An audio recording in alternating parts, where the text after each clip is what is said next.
V-Mart Retail is the next one. Revenue growth came in line. It reported same-store sales growth of 6%. And of course, they opened 9 new stores, but they also closed 19 underperforming stores. Let's talk about all of this with Lalit Agarwal, founder and managing director at V-Mart. Lalit, hi, good morning. Great to have you with us here. Prashant this side, it's always good to see you. You know, last time we spoke with you, you said that at the margin, consumer sentiment seems to be improving. I think this was back in February when we spoke. So let's just sort of because FY24 is done now, let's kind of put that sentiment into numbers for FY25 if we can. So revenues for the full year 24 went up 13%. And same-store sales growth was up just 1%, 24 over 23. Could you give us numbers? What are you expecting for FY25?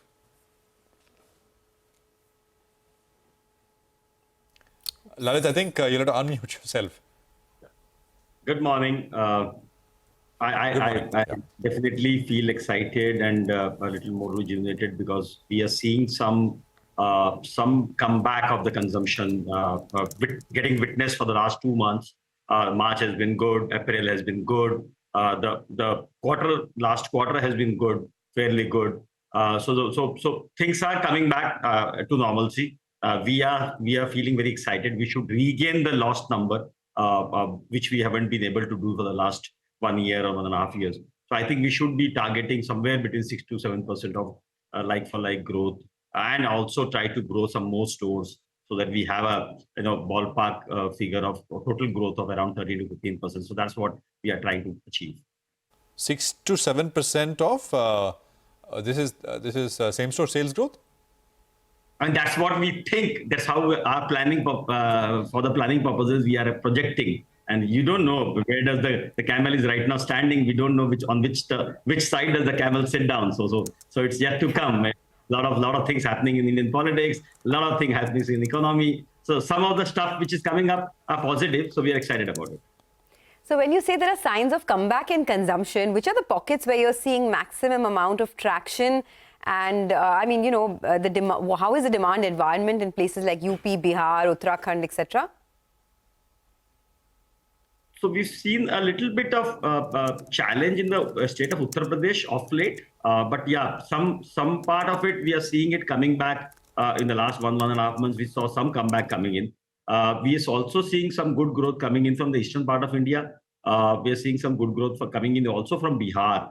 The southern India seems to be a little bit muted right now, but yeah, once again, for the lower class consumption, as we introduce some new low ASP product lines in southern India, those are giving very good responses. We are seeing a little bit of change in consumer behavior. People are definitely consuming, but they want to consume a little more cheaper product, a little more lesser price product, and they are not consuming a higher price product. So we are seeing a good comeback of rural. We are seeing good comeback of semi-urban kind of consumers, and we are seeing some good growth coming in even from Tier 4. Tier 3 had been struggling.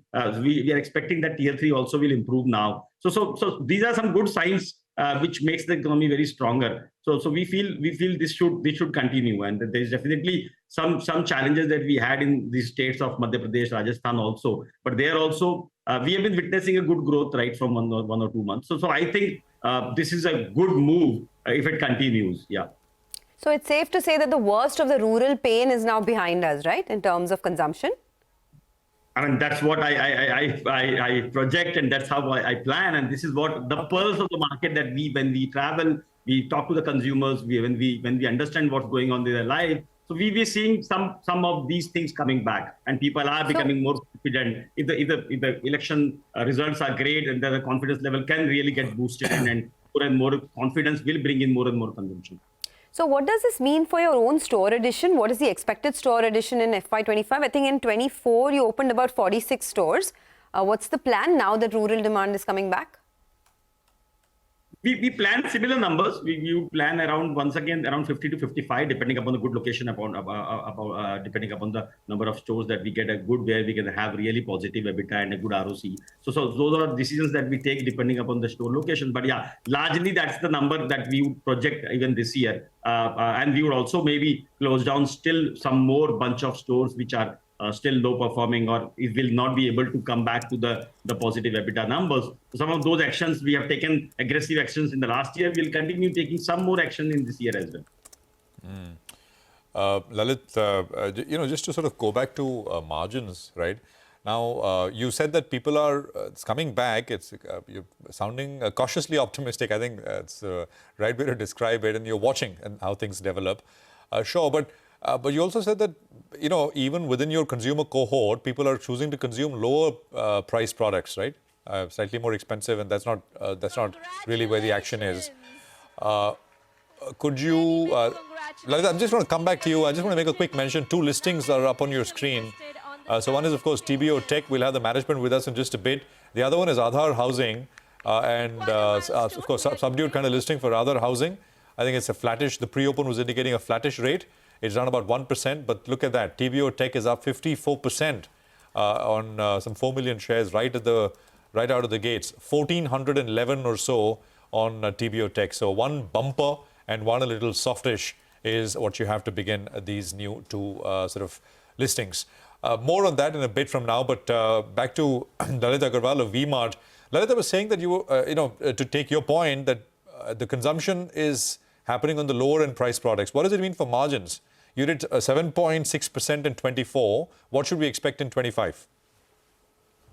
I mean, definitely we should expect a little more positive margin because that we had reduced our price points by almost 15%, 14% in the last year. And we would want to now keep it stable. We have reached a certain level. So from here, we want the consumption to come back, the volumetric consumption to come back. So we don't want to really push too hard on the margin piece. We want to definitely bring up the margin by increasing the volume. By the rupee gross margin should go up, the rupee margin should go up. So that's the approach that we have taken up now. And I think the margin should be northward and should become better, because last time we had 1% same-store sales growth. If we are able to clock 5 to 6% same-store sales growth in the coming year, we should have a healthy margin. And close to double digits, Lalit? Possible? Everything else remaining same? Let me not put numbers. Don't put numbers in my mouth. Let's calculate that and let's hope for the best. And definitely that's what we should eye for, because all the huge losses that we have done in our online business also is something that we are tapering off. We are bringing down those losses. The quarter ended with a very low loss. So we are trying to create a roadmap where we see a little more break even in that online business as well, so that which can overall bring up the margin for the company. But is the bulk of the cost sort of fixing costs be done, or there is a lot of room on that side?